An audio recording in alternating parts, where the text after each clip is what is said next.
Dans le travail social, je pense que c'est la même chose que finalement que pour l'université, c'est-à-dire que historiquement, l'évaluation se faisait entre pairs. C'est-à-dire, globalement, on avait là des spécialistes qui s'autorégulaient, qui s'auto-jugeaient sur les prestations, etc. Et le thème de l'évaluation dans le champ du travail social va arriver dans les années 80, mais avec le souci de la restructuration des services publics, c'est-à-dire que ce souci de l'efficience des services publics, c'est-à-dire finalement, est-ce que les moyens sont bien répartis ? Le problème qui se pose quand on est dans le travail social, c'est bien est-ce qu'on peut mesurer, est-ce qu'on peut attraper la relation d'aide ? Eh bien, cette approche sur comment on peut définir une qualité de relation d'aide ou des quantités de relations d'aide, par exemple, va rentrer dans des préoccupations beaucoup plus larges de l'efficience des services publics, qui va être l'efficience de France Télécom, de la Poste, de la Caisse d'épargne, etc. C'est-à-dire que tout va partir dans la même tourmente et le travail social va petit à petit sortir d'une pratique selon laquelle on était vraiment très référé à de la communication au relationnel et on va demander à donner de la visibilité à cette relation. Et je dirais que le point d'orgue va se marquer dans la loi de 2002 qui là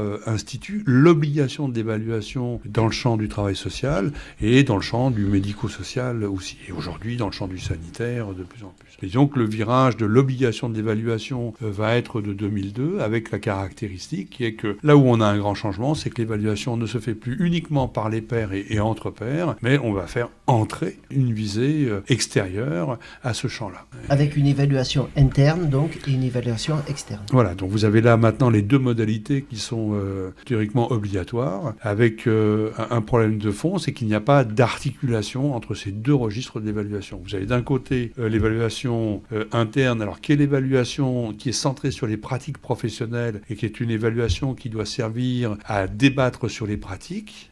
Donc là, c'est d'essayer de rapporter les objectifs de l'action aux pratiques professionnelles. Et puis, vous avez l'évaluation externe qui, lui, vient d'un référentiel national et qui a été institué par un décret. Et les organismes n'ont pas le choix de première évidence du cabinet qu'ils peuvent coopter. Il peut être mandaté par le Conseil général suite à une liste d'aptitudes sur un décret. Oui. Juste à préciser que les agréments seront donnés aux institutions suite à cette évaluation externe.